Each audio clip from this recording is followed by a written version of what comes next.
Ladies and gentlemen, welcome to a quick video showing you the load times as well as the frame rates for GTA Online on the PlayStation 5. And for comparison's sake, on your screen, you'll also see a comparison between the PS5 and the Xbox Series X and its load times. Spoiler alert, the Xbox Series X is actually a little bit quicker. How much quicker, I'll tell you in a second, because I have to touch on something very important. The versions you're seeing on your screen are still the Xbox One and the PS4 versions. They simply use backwards compatibility on the next-gen consoles. So do not expect anything higher than 30 FPS because that is simply not coded that way. GTA 5 and GTA Online are hard-coded to not go over 30 FPS. So if you have any ideas about that going above 30 FPS, then think again. Unless you're on PC, obviously those have unlocked frame rates. If you want to have frame rates above 30 FPS, then you're going to have to wait until the enhanced versions next year. If they are even going to have higher than 30 FPS at the current time of recording,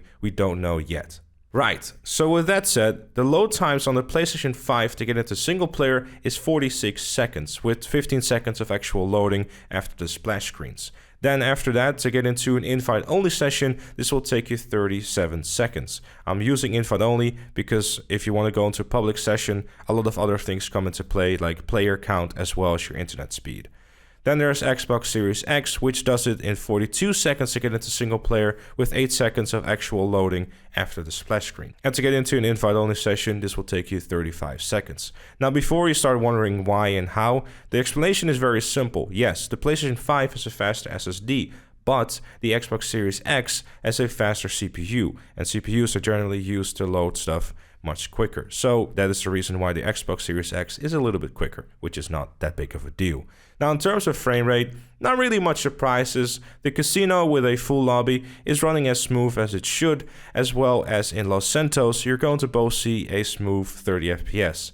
Now, of course, all the PC players in the comments are going to be smooth and 30 FPS. Meme. But if you're coming from base consoles and if you want to know all the results of just how poorly and how terrible those consoles are running, then definitely check out the frame rates video that I did last week with a comparison between the Series X as well as the base Xbox One, base PS4, as well as PS4 Pro. And before you say anything, I don't have an Xbox One X because if I did, I would have included that too. But I don't really feel like spending more money on Xbox consoles when I have a Series X. So apologies for that if you saw that video already.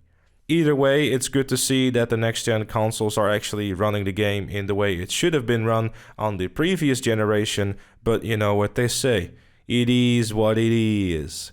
But jokes aside though, if it's worth it to upgrade to a next-gen console just for GTA Online to get better frames, I don't know. Personally, I think, especially with the amount of consoles that are available at this current time, it might be better to wait until the next-gen versions, especially if you have a PS4 Pro or Xbox Series X.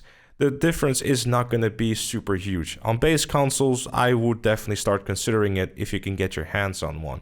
Other than that, waiting until the enhanced versions coming out in the second half of next year might be a better option, especially because the consoles will most likely be much better available too. But again, this is entirely up to you. These are the results. Again, check out the frame rate test video I did last week for more results about what your current system is running on. But with all that said and with all that done though, that was it for this one. Thank you also very much for watching. Leave a like if you enjoyed, subscribe for more. And while I'm at it, I also want to give a quick shout out to Boyle as well as Alus Fire for being tier 2 members. Your support is very much appreciated, so thank you very much. And if you want to become a member yourself, then of course you can do so by joining the other fellow members by clicking the join button down below. Thank you all for watching, and I'll see you all later.